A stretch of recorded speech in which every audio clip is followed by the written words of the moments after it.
Hey, Chris, I can hear you fine, and we will make you the presenter. Excellent. We'll start. Are you going to do that, or shall I do that? I am no longer presenting, and it's all on you. Okay. Let's go. So I saw a few people on. Thank you very much for joining. Welcome to today's webinar on Node.js and the Node-oracledb driver. This is a new driver for Oracle Database. As you know, my name is Christopher Jones. I work in the Oracle Database group as a product manager on scripting language drivers. Amongst other open source language tasks, I am a committer to PHP, and I liaise with Ruby communities, Python maintainers, etc. Hey, Chris, are you sharing your screen? I was sharing the screen. Let me just go back and see. Maybe I shared it and you... There you go. Yeah, we can see you now. Perfect. And we'll just do the full screen. Okay, here we go. So, standard safe harbor statement.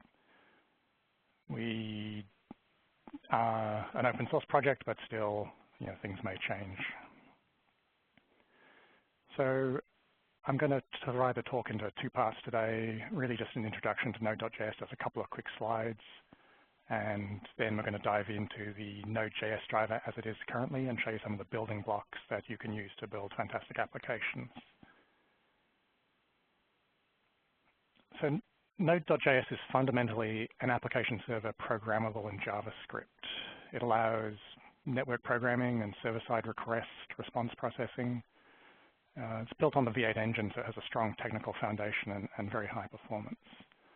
Sometimes you hear Node called the front end or the back end or the back end of the front end because it enables web application logic to be executed either in the browser or in the Node.js mid-tier, depending on how you decide to build your applications. And having an asynchronous architecture allows many client connections to be handled concurrently, which is very advantageous. So a Node application process starts a small number of threads, typically 4 by default, and hands off work to them so that any incoming request from the web or network can be handled efficiently. And of course, it has an open source license, so this makes it very amenable to adoption by companies. So people use Node.js for various reasons. It enables real-time websites with push capability, so this makes a whole class of applications easily programmable. It has a strong tie-in with current web technologies in use, JSON and HTML5. And note that Node.js extends JavaScript, so it makes mid-tier development efficient. It's just not pure JavaScript. There's an advantage to applications being programmed in JavaScript because it unifies a language and the data format used by the browser in the Node.js mid-tier, JSON in this case. So companies have found that embracing the rapid development model enabled by Node.js and its ecosystem leads to faster time to market. For example, look online for conference talks by PayPal about their conversion to Node.js. We presented and had a slide on them in our Open World session at last year's Open World. And they've talked at a number of places, so you can find recordings online, which are very interesting to watch and hear how they compare Java with Node.js. So that's a two-slide introduction. Let's have a look at installing Node.js. I'm going to pop into a Linux virtual machine. And here, this is Oracle Linux 6.6. I'm using Emacs. You can see I'm an Emacs user. Let's look at, for a start, the Node.js org web page. If I zoom in a little bit, you may want to just use your controls there to zoom in as well on your side, Node.js. So this is a canonical location for all things Node, Node.js.org, sorry, Node.js.org. So first thing we would need to do typically is download Node.js. Now, due to a quirk in release timing, we currently actually only work with Node. We, as in the Node Oracle Database driver, currently only works with Node 0.10. They made significant changes between the internal APIs between 10 and 12, version 0.10 and 0.12. We haven't quite caught up yet. So to install, you currently have to go to the other releases link down here and pull down the current version of Node 10, which is 10.38. I've already done that. Let's have a look at this using the node, using Emacs directory. You can see that I've got the tar gzip file here already. So let me just split the window. So bottom half has my terminal. And really, it's a standard, let me, oops, my macro is not working, minus xzf node, just a standard. And if I switch back to the top window, you can see that I've now got a directory, D for directory on here, with just the binary installed. And the other thing I need to do then is set my path to include this directory node. I'll cut and paste, as is always better. Put the bin, stick the path back in,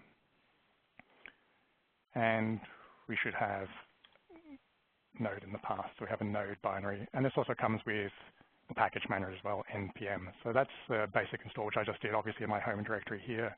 You might want to do something more official, such as using the Oracle Linux Software Collections Libraries version of Node if you want to build a production system. So let's look at this in action. Let me create a new test file called webapp.js. And back on the Node top-level page, node.js.org, they have a very sample web application, which we can very easily cut and paste. Just pasting it here into the file. And, oops, sorry for the flashing. Splitting the window again, so the file is at the top and my shell is at the bottom half of the window. Let's run this. Webapp.js. So you can see it prints a server running message, which if you interpret console.log server running, just as the static string which is displayed here. What's really happening through the magic of this pre-supplied HTTP package is that there's a web server being created. And through the magic of JavaScript callbacks and this listen extension, we are writing the content type and a message. Let's just have a quick look at that. So I go to localhost 7000, whoops, and port, yep. It helps to read. I'll use 7000 for my other demos later. Hello world, so no real surprises there. But what is obvious is that in a very small amount of code, we have a very functional web server running. So let's jump back to the presentation for the moment, and we'll cover the Node driver itself for Oracle Database. That's the demo. So Node.js driver for Oracle Database. We had a goal when we released the first preview of this driver to make it simple and stable. And you'll see how simple the API is when I show you the class diagram in the next slide. Now, we're not at a version 1.0 at the moment. We're still in a preview release. But we've already been called very stable and fast, and this is kind of pleasing to hear. People are pushing us hard on the driver. They're certainly picking it up rapidly. So we took the hard decision to create a new driver from the ground up instead of contributing to either of the main existing open source drivers for Oracle Database, the Joe Ferner driver or the Strongloop driver. Now, we have in Oracle had experience contributing to existing drivers, such as the PHP and Python drivers. But for Node.js, we wanted a different architecture from those existing Oracle Database Node drivers. For example, we wanted to use the Oracle Call Interface, the OCI, the C API, and those other drivers use the OCCI, the C++ API. And we wanted to create a driver in 2 layers with an eye to potential reuse of the lower database access layer by other future scripting language drivers. So we definitely thank the creators and maintainers of the original alternative drivers for their efforts in spearheading adoption of Node.js in the community. I know the Joe Ferner driver maintainers are busy telling people to transition to our driver, even though we're not at functional parity yet. And I know Strong Loop is keeping a close eye on us because they would like us to maintain a driver so they can go on and add value on top of the driver. So in the long term, I think you'll see our driver becoming the primary driver out there for the Oracle database. So we're working hard on features to bring it to version 1.0. We've been able to accept open source contributions, which is fantastic. Got some patches outstanding, which we hope to merge soon. And the driver is available in standard places, such as GitHub and the NPM, the package repository, which I'll show in a moment. So here's the class overview. You can see we kept the driver to a fundamental set of classes. So this top-level OracleDB class is a singleton, allows configuration parameters to be set, and provides basis for all of the other functionality. So you create connections either directly from that class, or you can create a pool of connections and then check out and check back in connections from into that pool. So this pool is in the application tier shared by the Node.js process. And internally, it uses OCI's session pooling, if you're familiar with that. So once a connection is obtained, you can execute SQL and PLSQL, and I'll be showing some of the functionality of that when I get to the demo. We do have important functionality to create. We're working hard on this. So currently, the driver fetches all records in a query in one shot, which is commonly okay for high-performance web applications because typically you're presenting just a small set of records to an end user on a website or on a mobile device. However, we knew that we would need a result set class to allow larger sets of records to be fetched. In fact, users are so keen to use the driver, they're really pushing the bounds of the current fetch model and setting the max sizes up to very high values, up to 500,000 or so. So we're definitely working on result set to ease some of the issues there. And LOB support is also very important, obviously. So we've been asking the community for what kinds of APIs you want, streaming or event-based, and work on this is currently in progress. Allowing LOB access is also important because Oracle Database 12c's JSON support allows JSON to be stored in LOBs as well as in varchar fields, and we really want to have good JSON support between the database and Node.js. So we've got a long laundry list of things to do and things we want to do, and the priorities are totally based on community feedback. So certainly look forward to your involvement. Now, the features we do have in this current version, so the current version out there is a 0.4 version, semi-arbitrarily numbered, just like a lot of these early open source projects. So we obviously have SQL and PLSQL support. You can get query results as JavaScript objects or arrays. I'll show both of those. Get some metadata about query columns. And we allow binding using JavaScript objects or arrays.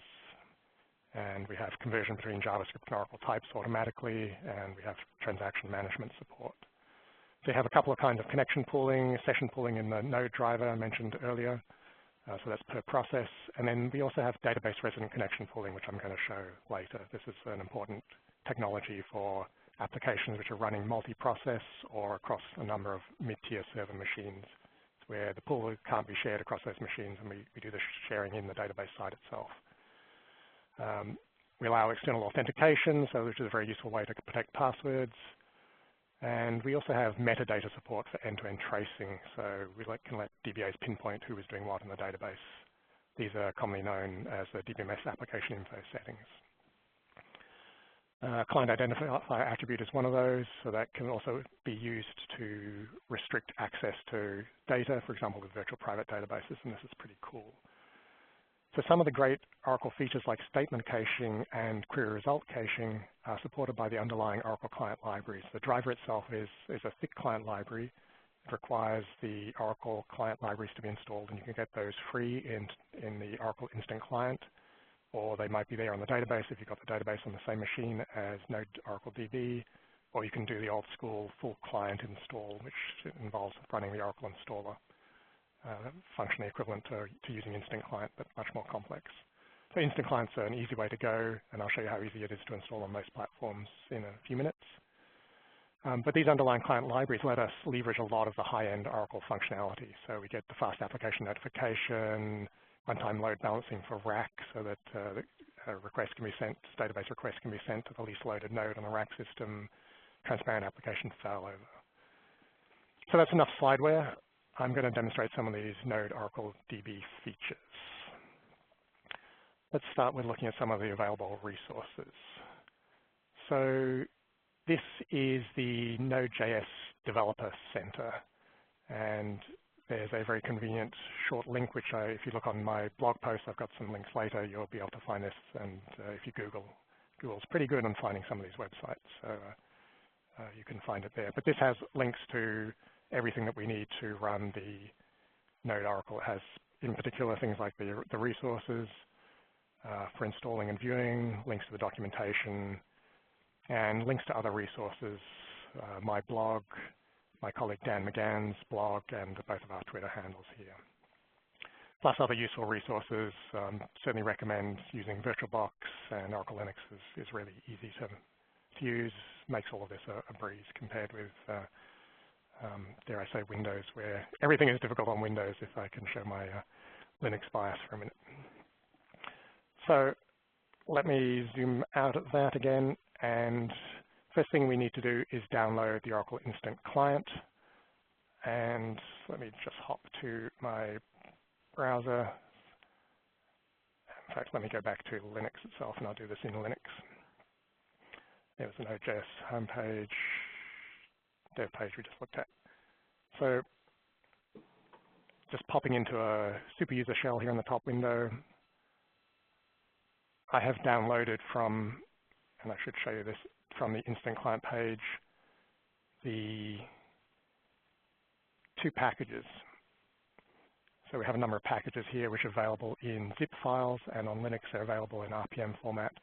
The packages we want are the basic package and the software development kit, so additional header files and the files to run programs.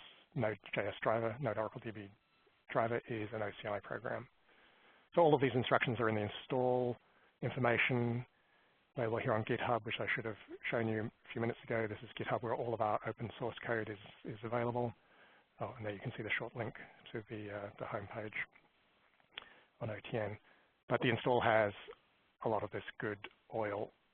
Installing NodeDB, you can use Instant Client RPM, zip files, you've got a local database, you've got OS X, because I know that's pretty popular, Windows, and some advanced information. So quite comprehensive instructions there, and we're going to be following, just in this step, the Instant Client RPMs on Linux, and then later I'll show you the OS X with Instant Client. So I have downloaded RPMs. I need to install these, -I or -UVH, depending on which way you want to go. Done, Bob's your uncle. Yep, those 2 are installed. Sometimes I install a third one, which is a SQL Plus package. That can be very useful just to check that your environment works and you can connect through to the database. Don't need this anymore, so I can cancel out of that demo. And let's do an install. This is straightforward. There's another website that the driver is based at. This is the source code. We're also on the NPM repository. This front page is pretty much a copy clone of the source code on GitHub, so it looks very similar. This doesn't have directly access to the documentation, although there are links below, but they will just link back to GitHub. But this npmjs.org site is the central repository for all of the packages in the Node ecosystem, and the OracleDB driver there, you can see it's called OracleDB here, not Node-oracledb, is available. So when we run an install, hopefully everything's set up. OracleDB was the name. This bottom window, it downloads the source code, compiles it, and it installs it in a directory, subdirectory node modules OracleDB. Node modules OracleDB has the files in here which were installed. There's in Node, if you're familiar with it, it has a little bit of a funky kind of hierarchy with this node modules directory. It kind of can even look up a level from where you are to reuse an existing directory. So just be careful if you're doing an install to make sure you know where it's going. And you can also use a -G option in the previous command I just ran, node install, which will install globally in a different location again. So we now have this. I didn't set any environment variables to tell the installer where to find the Oracle Instant Client libraries, and I don't need to set any runtime environment variables like LD library path to run Node. And I can just run a standard file, which I'll pop up just to, I'll discuss this later, but you can see kind of standard-ish Oracle things: username, password, connect string, require Oracle DB, and a query. I'll cover this later when I go into code, but this is just the installation step at the moment. And that was straightforward. Now, if I had used Oracle client libraries from a different location, I might have had to tell the installer where to find those, and I would definitely have had to tell at runtime by using something like LD library path or the ld.so.conf configuration system-wide dynamic linker file on Linux where to find those libraries. Didn't need to do that with the RPM, and so if you're installing on Linux, use instant client RPMs. Node install will find them automatically and set everything up, and that's all you need to do. So let me jump to OS X and show you the install there and show you an example of setting those other environment variables. So, big window. Let me just show you what I've got here. All the resources for today, PowerPoints I'm showing, et cetera, et cetera, et cetera. Let's delete that because we're going to create that again in a minute. And I have already downloaded the instant client files. I'm going to just pop this to the left. Sorry about that for people who are trying to follow along. So in this case, the most recent version of Oracle libraries on OS X are 11.204. So I've got the zip files here. There's no package manager. So we're going to need to unzip these and set all of those environment variables I talked about. So, you know, OS X, Linux, Solaris, AIX, all very similar in structure. And if you were installing with zip files or an Oracle Home, you'd be following pretty much the same steps I'm just doing now. Back to the shell. So actually, I'll do this in Emacs, I think, because I can do it magically. So here, just at the very bottom, if you can't see, I'm doing an unzip on the top file. Let's create an instant client directory. Unzip on the SDK. I'll close that right-hand window. And that's unzipped into the same directory. Fantastic. And if I go into that directory itself, this is the instant client directory, which is just unzipped. I have the various files which are part of instant client. Now, Node-oracledb driver is just a C-based client, so technically it doesn't need some of these Java-based things. And as I mentioned, we don't use OCCI, so we don't need that one. But you know, I'm just going to leave them and not try and over-optimize by deleting things and making mistakes. One thing I do need to do is create a symbolic link, and I'm just in the very bottom creating a symbolic link. That'll appear in a minute at the top if you can't see. I was creating a symbolic link. What did I do? Oh, there we go, ln-s. Helps if I look at the bottom. So again, refreshing. So I now have a symbolic link with a generic name with no version number, and that's necessary here for C-based applications. You do the same in PHP, Pythons, etc. Okay, back to the shell window. So I have instant client installed in a directory. I need to tell the installer where to find that. So by the magic, hopefully, of macros, I need to export this OCI libdir environment variable. Again, if I was installing with an Oracle Home, I'd be setting that to the Oracle Home libdir. And I need to tell the installer where to find the include files. So I've got this incdir environment variable. These are Node-oracledb specific. We invented them for Node-oracledb specific. I don't know whether other people will copy us in future. And they're only needed at install time. You don't need them at runtime. If I was using an Oracle Home, this would be set to $oraclehome /public /RDNS/public, I believe.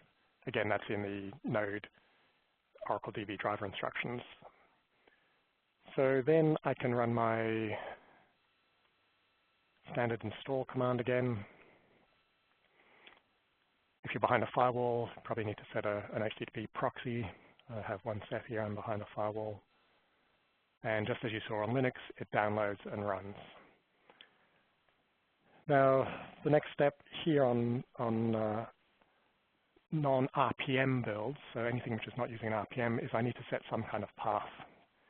And my path needs to be corrected for today's demo webinar. And on OS X, this is the DY-LD library path. On Linux, it will be LD library path. Windows, you'd be setting your path in the system environment variables. and other Linuxes have slight variations of that. So this is the only thing I need at runtime. At runtime, I would not need to be setting libdir or incdir. Oh, and obviously, I kind of skipped over, but the install put the OracleDB driver in the same location, node modules. So I can now run select. That's the same copy of the file that I had on the Linux machine a few minutes ago, and we get the same output using Oracle standard HR schema.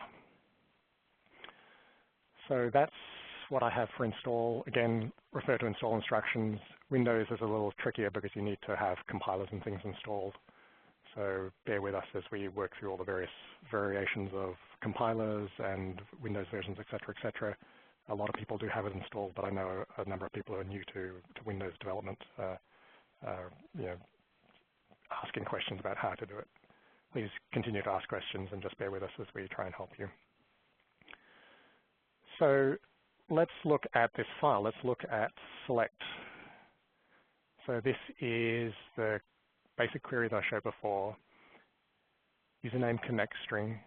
Connect string here is what we call the easy connect string. So it's basically the host name and the service name, not a SID. SID is an old term, which actually is technically incorrect. This is a service name, ORCL. You could use a TNS names.aura connection string here if you have a TNS names.aura file. No need for these basic examples to do that. So much easier to use this easy connect kind of syntax. So I'm going to split the window in two so we can see the shell on the bottom window and the source code at the top. First thing to note here is that there's no bind variable. So let me just show you an example of putting a bind variable in here. You know from the Oracle world that bind variables are very, very important for scalability and performance. They allow all sorts of caches to be reused. And since I use the same value, I'm not expecting any difference in the output, but I'm expecting it to run. And yes, it did run. So that was a very simple example of a bind variable.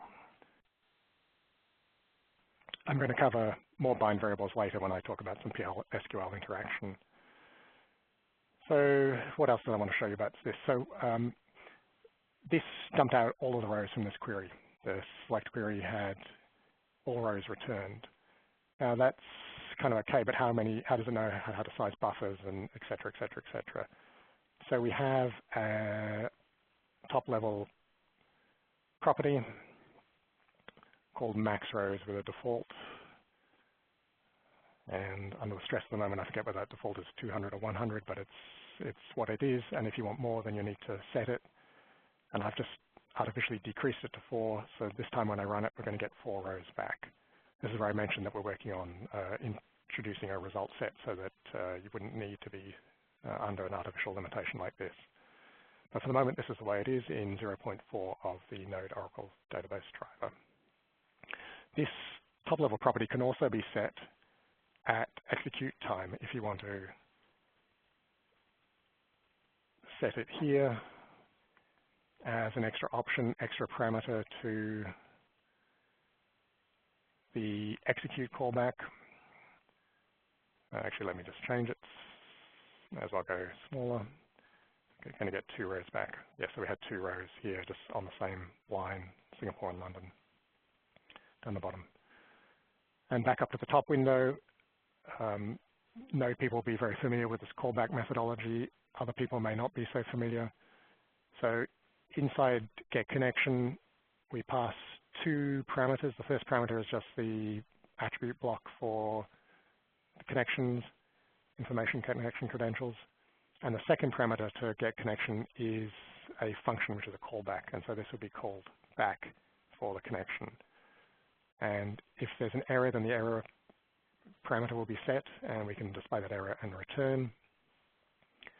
Otherwise, we would just continue on and do the execute of a statement. And this itself has various parameters, 1, 2, 3, 4, and the last one is a callback itself. And again, a similar kind of pattern where you have an error and a result. And if there is an error, then we display it and drop out.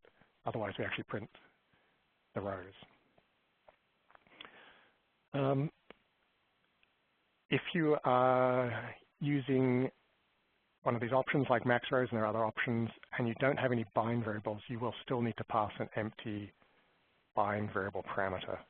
just so that the driver can tell which one of these two parameters, if you only have 3 parameters, which one is actually meant.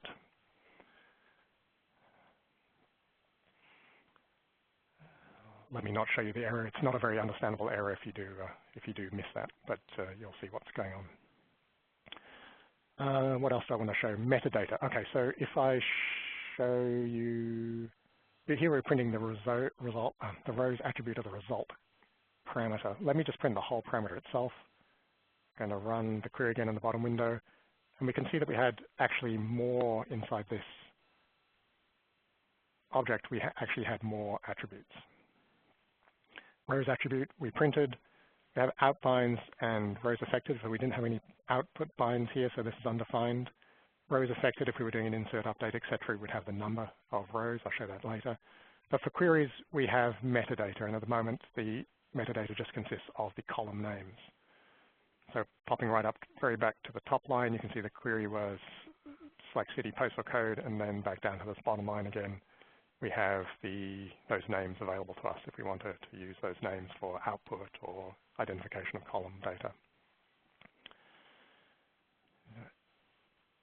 So I'm just going to go print rows again for the next demo. The next thing I want to show is the out format. So again, at the top level or in the execute callback, we can set an OracleDB db.out format. And this will be OracleDB.object, and I always miss the C. This OracleDB here is the same variable that used up here. Let's run this and see what the output is. So previously we saw that we were getting an array of arrays. So each row was an array of columns, and each row was contained in an outer array. With this OracleDB object, going back down to the bottom, we see that we have an array of objects. So this is technically, internally, just takes us a little bit more time to construct, so we don't use this as a default.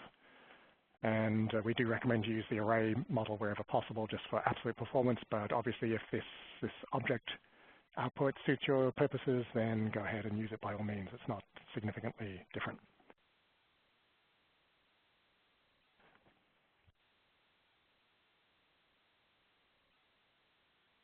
Excuse me, just coughing there for a minute. Okay, back. So summary, for queries, we can change the max number of rows. We saw that. And by the way, we can use this Oracle object down here in the options attribute as well, where we have max rows. We could put the out format as well, so you can do it per query. But in summary, for queries, we can change the max number of rows, the output style to object or array, and view metadata. And obviously, we want to use bind variables where possible. So let's have a look at another example. The next example now is just a basic insert example.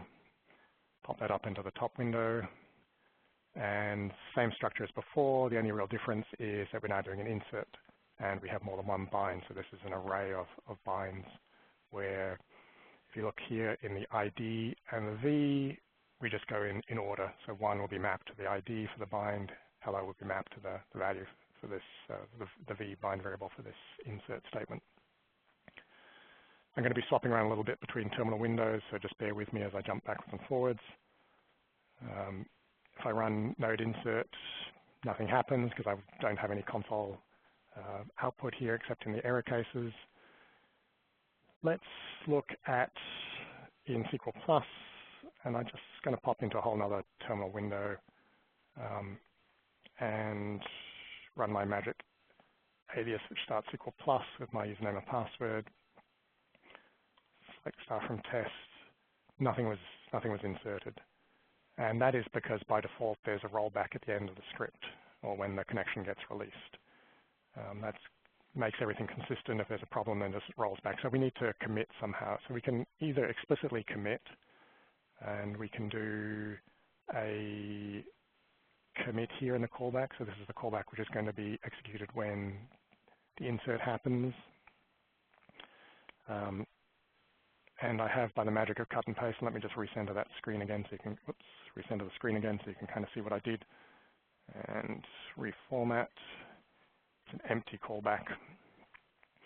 So in the execute callback here, which is function, should be no error, but we're now going to commit. And I don't print any message. I guess I could if you really wanted me to show that console.log.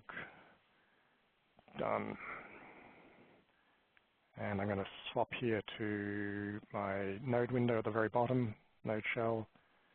I'm going to run it again, done, so the message got printed, so we know that the commit callback ran. And if we go and double check in SQL+, I'll just swap windows again on the bottom, and we can run the select, and we see the insert actually happen. So we need to commit somehow. So you've got explicit commit controls. You've got commit and rollback. You can also break queries and things like that, but let's not go there today. The other thing that we could do instead of this commit, so let me just delete this commit, is we can set as one of these optional attributes, and you can set this globally or otherwise, we can set an is auto commit true. And this has the same effect, but is actually technically more efficient in some cases. So if I run the insert, actually let's just change the data so it's a little clearer. So I've just changed it from 1 to 2 up the top and go back down to the bottom, run it again. Don't have any callbacks. I didn't get a done message because I took that out. And I'm going to swap to my SQL+ window in the bottom and run the query again. And yes, we get the 2 and the hello there. So the difference between the is auto commit up here and explicitly calling commit is that the explicit call to commit, which I just took out, causes another round trip to the database. So a whole series of packets get sent across to the database and back. The auto commit gets piggybacked on the execute, so it's more efficient in terms of network traffic. Now, obviously, any commit on the database side is going to cause extra work, so you don't want to be over committing. You don't want to use is auto commit true everywhere. Well, apart from that, breaking relational consistency, transactional consistency, it would just be kind of wasteful to do that, silly to do that. You might want to do, if you really, really want to sub-optimize everything, ultra-optimize everything, you might want to do what is auto commit on the very last insert if you're doing a series of inserts, and that means that very last one doesn't have to do an explicit commit. That may not be usable in your application depending on the coding style. But anyway, we've got transactional control either with this is auto commit flag or explicit commit and rollback options. And at the end of script or end of connection, then there's a release. Oh, one other side note is that this name, this is auto commit here, there's a good chance we're going to get rid of the is in front of it, so we actually may break people's scripts. Sorry about that. Again, we're not quite at a 1.0 stage, so I feel it's okay to break things while we're in this early adoption phase. You'll certainly see if you get an error, and I'll make it clear in the release notes, etc. If we change it, we'll just call it auto commit, I think. I think it doesn't make sense to have the is there in front of that. Looks a little bit out of place now that we look at the complete list of attributes altogether. So to watch out for that. That's a secret upcoming tip, which you've heard here first. Let's have a look at PL SQL bind variables. One more example. So I'm just showing the building blocks here of the driver. We've got other sessions which will show much more detailed, more interesting things. So this is at the top now. I've got a PL SQL file which I pre-created. Same structure: get connection, callback, execute statement. For the bind variables, instead of having it inline, I've put the bind variables in a variable itself. And here, instead of using an array syntax, I'm using an object syntax. So named, so these are named syntax versus the array syntax. And you can see I, IO, O match directly to the names in the test procedure call. Test procedure call is not very interesting. Let me just show you that at the top. So it just does a append of the first 2 parameters, straight string concatenation, and pushes them back out in the in-out second parameter. And the last direct out parameter, pout, is just set to a constant, so it's very straightforward. Let me go back to the PL SQL. And what did I want to talk about? Oh, well, let's run it and see what happens. I'm going to, in the bottom window, pop back to my shell, and we'll run the command. And we kind of get what was expected, the first 2 parameters.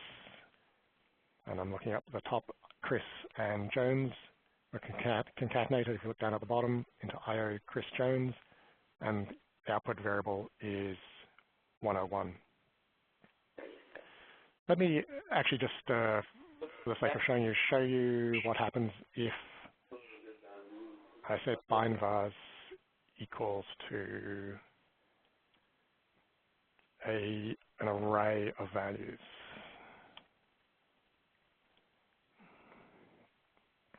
And here I need to be careful I get all the brackets right.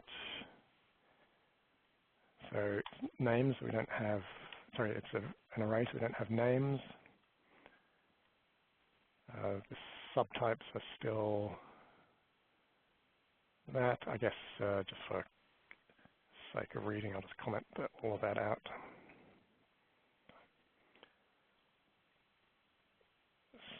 So instead of named binds, we now have the array binds. The rest of the syntax is the same. And I have a syntax error. Okay. What am I doing wrong? Oh, it's not a parameter now. Third time lucky. Okay, so unfortunately, that's now lopped things off the screen. Let me just split this into two parts through the magic of Emacs. So I have, in this middle window now, I have the output when I had the array, the named bind, and in the bottom window I have the output when I had the array bind. And you can see there's a difference that actually what the Node-oracledb driver did was pick up the style of bind and use that for the output binds. So in this sense, actually, I think the named bind is easier to work with. You'll see that the array bind just did it positionally, so there was no first output bind, so that's an empty position, and then you just have the same values as the second values of the array. Again, it's up to you to decide which you use, but that's just an interesting little thing we've done. The next thing, let me just get rid of that middle window. The next thing we did was, the next thing to note is to talk about the size of these strings. So these are string values. The type is automatically picked up here because the input is known to be a string, so the output is definitely a string. For the third bind variable, we actually had to say what type we were going to expect, so the driver could allocate buffer resources. For the input bind, we didn't need to specify anything because the driver could infer that it's a string and it has a particular length. But there's no length here set for this output bind for the in-out bind.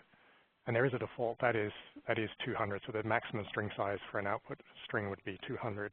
And we can, through the magic of yet another property, change that size. Oops. So if we just arbitrarily limit it down to 4, and we run, we can see that we've now truncated that string to 4 characters. So just beware of that with string binds. And again, set it, but try not to overset it.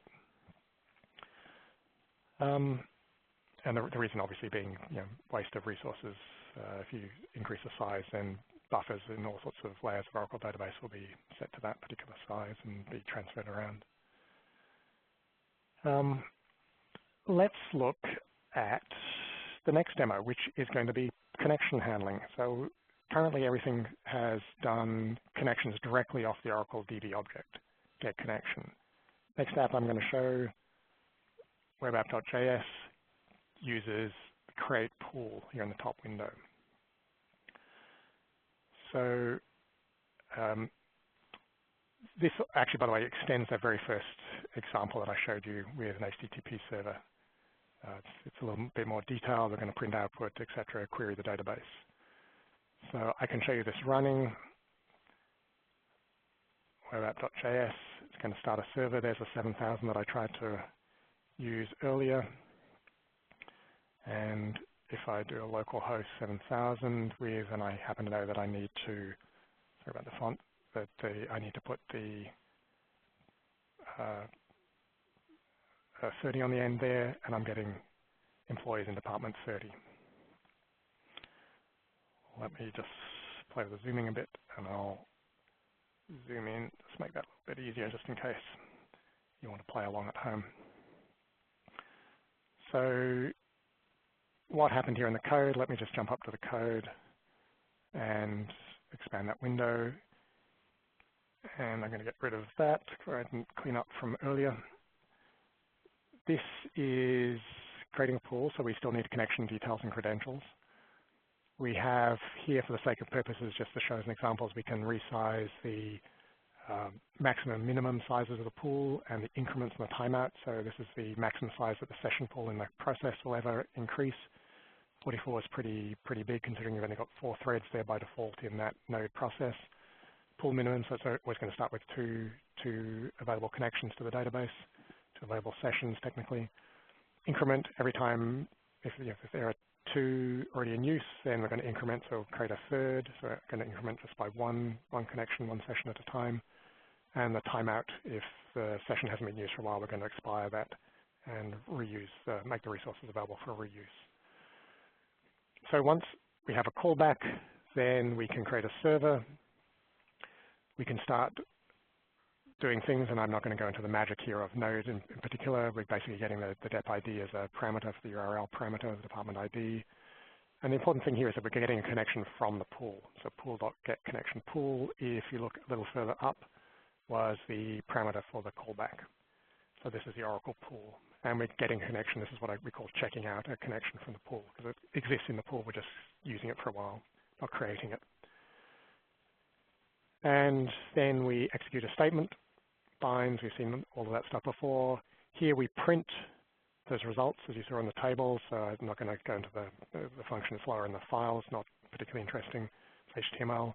But the important thing, which we haven't shown before, and we're perhaps naughty in showing, is we didn't release connections before. And this time, definitely with a pool, we want to release connections. So this is a check back in.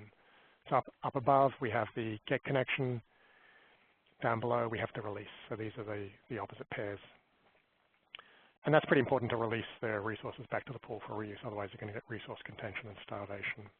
And if you're using direct connections and in long-running scripts, you may also want to do something similar so you can reuse the database resources. So that is a very simple demo of connection pooling. Let me jump into pretty much the last demo that I wanted to do. We're getting up for the 50 minutes. And I wanted to show you database resonant connection pooling. So let me just swap to the manual, wherever it was, which had, okay, so a slightly awkward, old school looking kind of diagram here in the middle of how database resonant connection pooling works. So we have a middle tier. So in this case, this is Node. Middle tier process would be the Node.js process that you start. And if you're using clustering, you might have multiple processes, or you might have multiple middle tiers. But the pooling we're talking about is down here in the database side. There's pooling of these server processes. And without pooling every single connection from the database, each one of these sort of 3 connections would need one of these server processes. So in this particular simple example, you'd have 3 server processes required down here in the database. And that would obviously scale up to hundreds, thousands, etc. With a connection pool, you can keep the pool relatively small, and just for the duration of work, use that server process. It'll be talking to the database, the shared memory of the database, doing whatever it needs to do, sending back results to Node. And when Node is finished with it, it can say, I've done with it. And this server process can be reallocated via this magic of the connection broker to some other process which needs it, some other Node user which needs it. Now, this works well in a web environment where typically you're connecting as a one user, so all of the state information in the server process is the same, so it can all be reused. And also works well in a web or mobile environment where the user is effectively making a request to the database, getting a response back, and then sitting, reading that response, doing something else, clicking some other button on their application. That means that the server process is idle from the database's point of view and can be reused by somebody else who wants to do something. So that's how database resonant connection pooling works. It works efficiently in cases that we're talking about and works well across multiple processes or multiple mid-tier machines, works across multiple languages. It's implemented in things like PHP and Python and Perl. And as of 12c, it's implemented in Java as well. So it was introduced in version 11 of the database. And speaking about versions, I should point out that when we installed Node, oops, let me go back and unzoom out. When we installed Node, we used version of the Oracle database. client. So this is the database client 12.1 and 12.102. The thing that some people don't realize is that Oracle has cross-client-server version compatibility. So although we used 12.1 of the client libraries, any process linked with these libraries, so the Node-oracledb driver, can connect to an Oracle, in this case, an Oracle 10G library, Oracle 10G or later database. Let me say that again. If you're linked with a 12.1 client, you can talk to a 10G, 11G, or 12G database. And if you're linked with an 11G database, you can talk to a 9G, 11G, sorry, 9i, 10G, 11G, 12C database. So we've got a kind of cross-server version compatibility, which some people don't realize. But as long as you have a version 11 instant client and version 11 database, then you can use database resident connection pooling.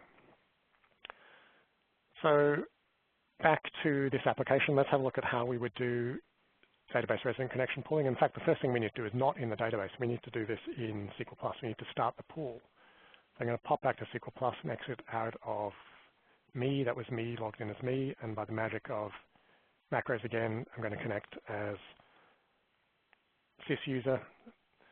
And magic of macros, I'm going to start the pool.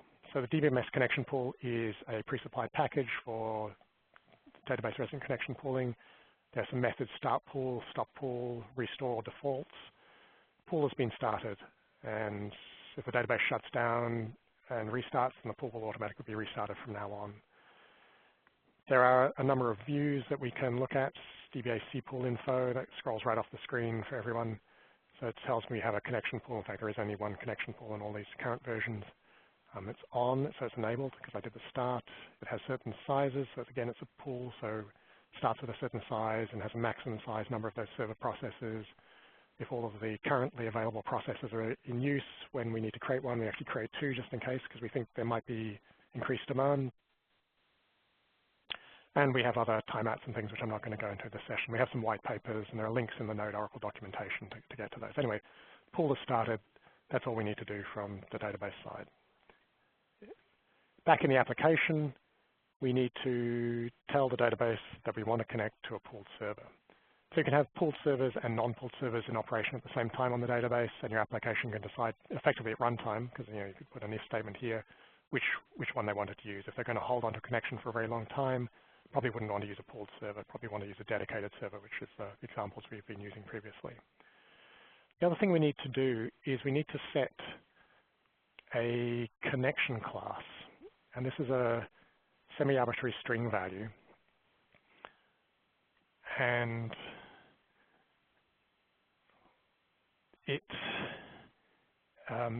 the value to set should be the same across all occurrences of the same application. So if I was running this Node application on multiple mid-tier machines, I would be wanting to use the same string so that they could share the same information in the pool. The pool effectively gets partitioned by this. And if another application comes in with a different connection class, it may have different information in that pooled server. We don't really want to cross-contaminate our application with their application. The pool is magic so that if they have an idle server in there with their namespace, their connection class, and we need one, we can go and reuse theirs, but we'll have to wipe out their information, which though the sharing isn't quite as efficient as it could be. But the bottom line is enable connection class and set it the same for all occurrences of your application. So I haven't changed the application. The application is just going to run just as well, just as fine as it did before. And I can prove that. Let's have a quick look. We have to restart it because I don't have any auto start stuff enabled. It's still running. If I go into the browser, we can reload. We can try a different department. I'm going to reload a few times, which you may not see on screen. And we'll just reload, keep reloading a few times. So let's go back and look at SQL+. And with the magic of Emacs again, here's another DRCP view that we can access. And we can see here, ignoring the others, which I'll talk about in a minute, that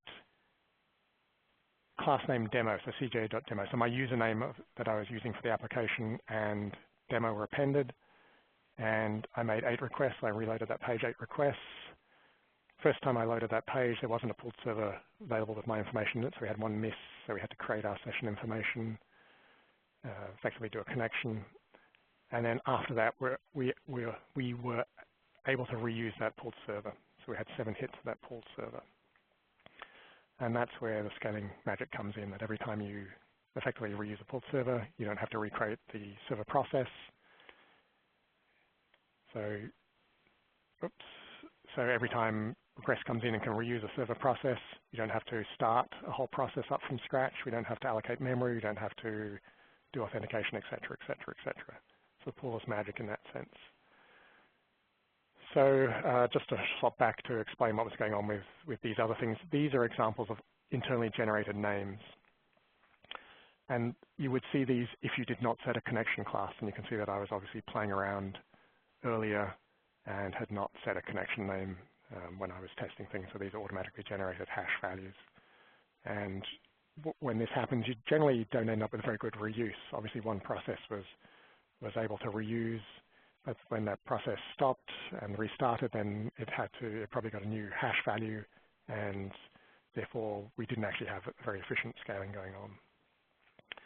But that's not a problem because you will all be setting your connection class in your application and using a pulled server. And if you're using a TNS names.ora file, there's a pulled syntax, or a server equals pulled syntax that you can add to your connection strings in the TNS alias.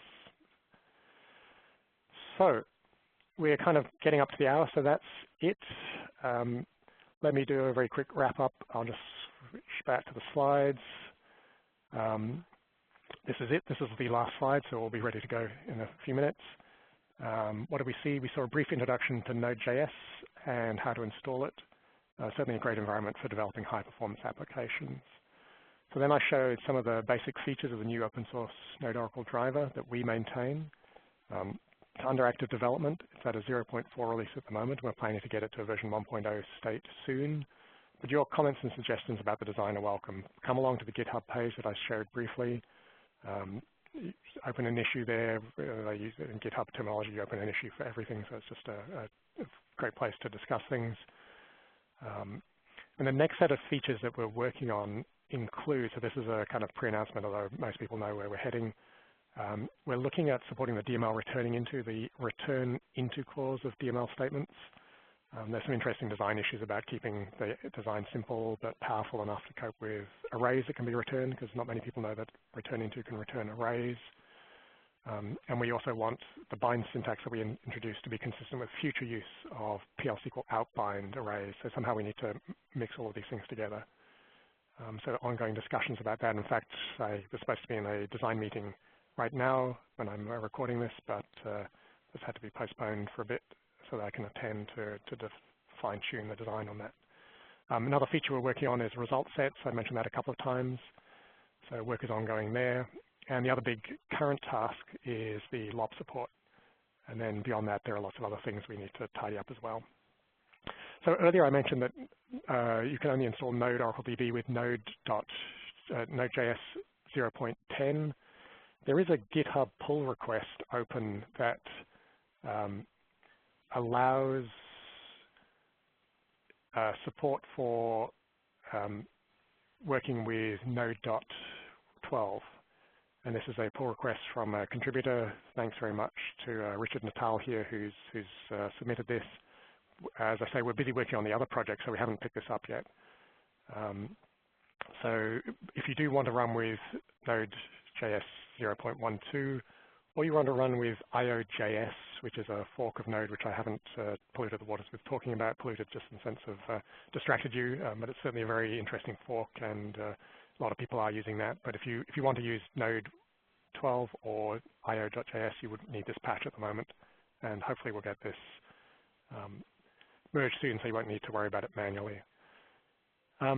One other thing I want to mention is that there is a open world call for proposals. So now is a great time. You've got up until the 29th of April to submit proposals for open world. Love to see some Node.js proposals submitted. Love to work with you on those. So please get involved with the community. This is the main landing page. You can easily Google that, and it has all the resources I mentioned earlier.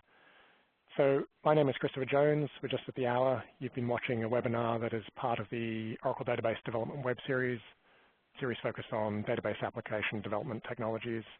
And thank you very much for watching. I think we will defer questions. Please come along to GitHub and ask questions there. Thanks, Jeff, and it's back to you. Thank you, Christopher. I will stop the recording now, and people can stay on the phone as long as they want, or they can get back to work. Thanks, everyone, for stopping by. And this series is every Wednesday, and we post all of the recordings up to our YouTube channel later that afternoon. And I'm working right now on a Google Calendar you can use to see what's coming up in future weeks, so you don't have to go back and refresh the silly page.